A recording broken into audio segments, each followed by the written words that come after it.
बिहार सरकार के मंत्री जीवेश मिश्रा प्रेस कॉन्फ्रेंस के दौरान कई मुद्दों पर खुलकर बोलते नजर आए। आपको बता दें, भूपेंद्र यादव को हटाए जाने पर उन्होंने कहा कि मुझे इसकी जानकारी नहीं है और इसकी कोई आधिकारिक सूचना प्रदेश कार्यालय को नहीं है, और जब तक प्रदेश कार्यालय को इसकी आधिकारिक सूचना नहीं मिलती मैं इसकी पुष्टि नहीं करूंगा। साथ ही उन्होंने मंत्रिमंडल विस्तार पर कहा है कि बीजेपी हाईकमान का जो फैसला होगा, हम कार्यकर्ता एक सिपाही के नाते उसको सर आंखों पर लेकर चलेंगे। साथ ही सीएए व एनआरसी मुद्दों के अलावा उन्होंने राजद पर भी तंज कसा है। एक बार आप खुद सुनिए क्या कुछ कहा है मंत्री जीवेश मिश्रा ने। मालूम नहीं, अभी तक इसकी कोई आधिकारिक सूचना प्रदेश कार्यालय को नहीं मिली है, और जब तक प्रदेश कार्यालय को इसकी आधिकारिक सूचना नहीं मिलती है मैं इसकी पुष्टि नहीं कर सकता।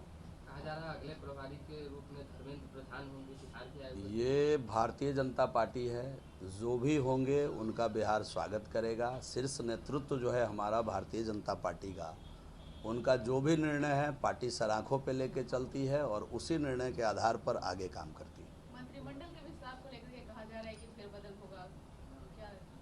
मैंने कहा ना कि ये काम हम लोगों का नहीं, हम लोगों का काम है सहयोग में बैठकर लोगों को सहयोग देना।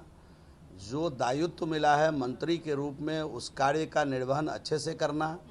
मंत्री परिषद में बदलाव होगा, मंत्री परिषद का विस्तार होगा, ये काम भारतीय जनता पार्टी के अंदर शीर्ष नेतृत्व का है, और उनका जब जो जैसा फरमान होगा हम लोग एक कार्यकर्ता के नाते, एक सिपाही के नाते उसको सराखों पर लेकर चलेंगे। नए चेहरे भी शामिल होंगे उसमें। अब ये तो मैंने कहा ना, ये सब अधिकार क्षेत्र जो आप प्रश्न मुझसे कर रही है मेरे अधिकार क्षेत्र से बाहर का प्रश्न है।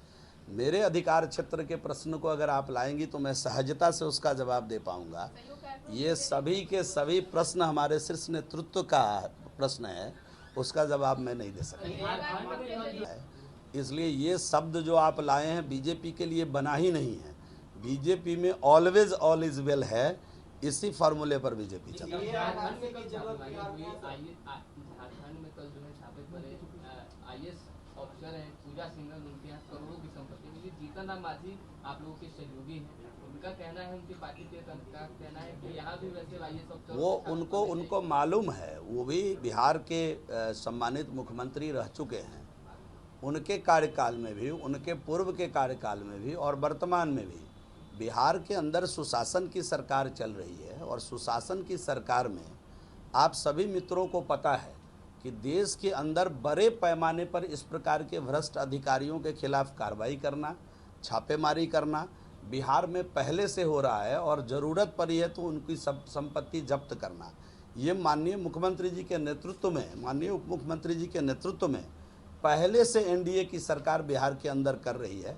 इसलिए ये कोई नई बात उन्होंने नहीं कहा है, और उन्होंने जो कहा है उस पर जरूर अमल किया जाए। एनआरसी की जरूरत बिहार में है क्योंकि आपके अपने भी इस मुद्दे पे आपका साथ छोड़ रहे हैं। अब देखिए, ये मैंने कहा ना कि ये भी मुद्दा शीर्ष नेतृत्व का है।